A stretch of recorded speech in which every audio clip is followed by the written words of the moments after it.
I grew up in Allentown, PA. Had 6 sisters, 2 brothers. Lived in the projects. My parents weren't, that much supported. My father, was alcoholic, drug addict. Of course, I didn't do so well in school. But instead of asking for help, what I did is I turned to drugs and the street. Our ministry at Jubilee is multifaceted in scope, but I think our main theme is how do we proclaim Jesus to the people that we meet in our community and in prisons. That's our main theme, and so we do this in numerous different ways. We have chaplains in 7 different prisons, and there we try to meet the men and women in those prisons and help them to understand who Jesus is. If a person wants to continue beyond the prison experience and help them transition back to society, we offer programs here in Lebanon to help them do that. We have a 6-month program which is called the Transition House, which we help them. They don't have to be Christians to come there, but we help them start over. We give them the opportunity to start over in a safe, secure environment.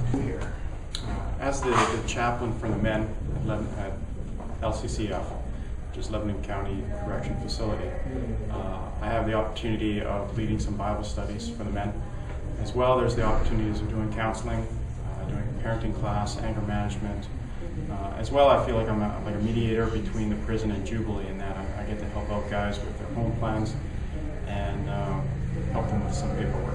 Jubilee Ministries has the responsibility here in the county correctional facility of providing the chaplaincy services for all the inmates, male and female. To do that, I serve as the chaplain coordinator and also as the chaplain to the female population.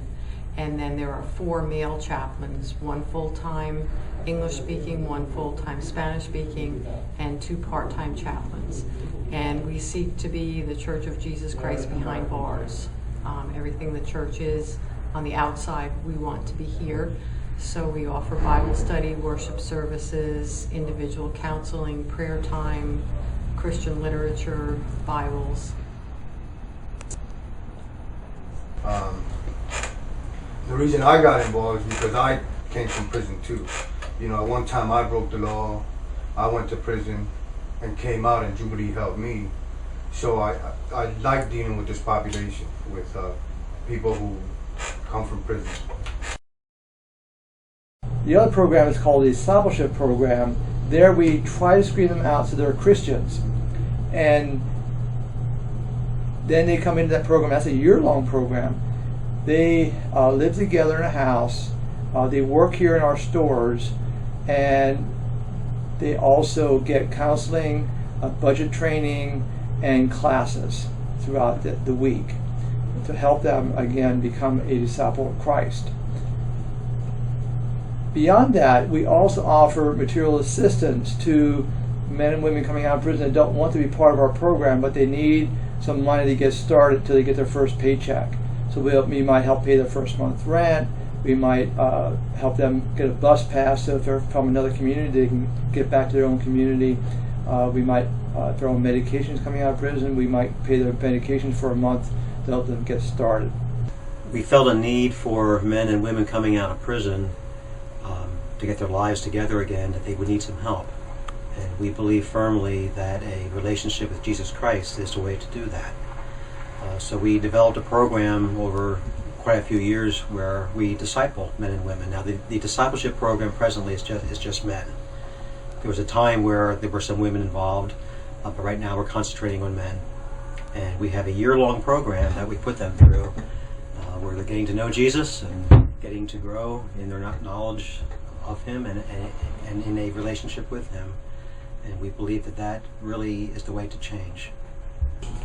Our hope was, and it still is, that men and women would want to jump from the transition house to the discipleship program.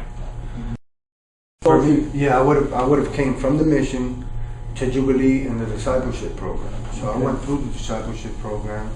I was there a year, in the program. It was a year long. It still is. It still is a year. Yes, it still is. I would have graduated the program and then got hired as an employee, and that's what happened. So I did graduate the program and then got hired as an employee. Worked as an employee for like 2 or 3 years, left for almost 4 years, came back, and then started working at the transition house in the evening. I didn't have the position I have now, so I started working in the evening. Okay. And did that for 2 years, almost 3, and then got this position. I coordinate the Family Ministries part of Jubilee, and I've been doing this for 24 years. And I oversee the counseling division of Jubilee. We provide counseling for inmates' families and those coming out of prison. And that's really a much needed area because people coming out of prison often have lots of issues. And I also oversee the summer camp program. We send inmates' children to camp in the summer, to a week of Christian camp. And I have to admit, I'm very passionate about that. Last year we sent 55 children to a week of camp. And I think that's extremely important because, number one, how do you put a price tag on a child? And children are the most forgotten victims when someone goes to jail. And so they're allowed to go to camp, and for a week they can just be a kid. And the best part is the gospel of Jesus Christ is always shared with them. So we've been doing that program for many years now. It's been a very successful program. I'm currently going to school. Tell us a little bit about that. I want to be a drug and alcohol counselor. So I want to get my bachelor's degree in addictive studies and get a CAC, which is it's a state certification that you must have in order to do one-on-one drug and alcohol counseling. That's my goal. It's always been my goal since I started going to school. So I work full time and then I go to school. I go to school in the evening and during the day, Tuesdays and Thursdays.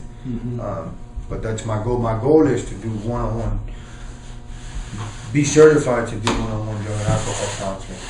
Hopefully here at Jubilee. We sat down as a board and staff. We were kind of looking at some kind of 5-year plan and what we were going to do, and we kind of had this all set up in our mind. And that was supposed to start January 1st. By February 2nd, we kind of all threw our hands up and said, "This isn't happening. God has His own thing." And in fact, my one administrative assistant said to me, he says, "Hang on, we're going for a ride." And that's pretty much where it's at, has been with Jubilee. And so when you ask me about 10 years, God knows.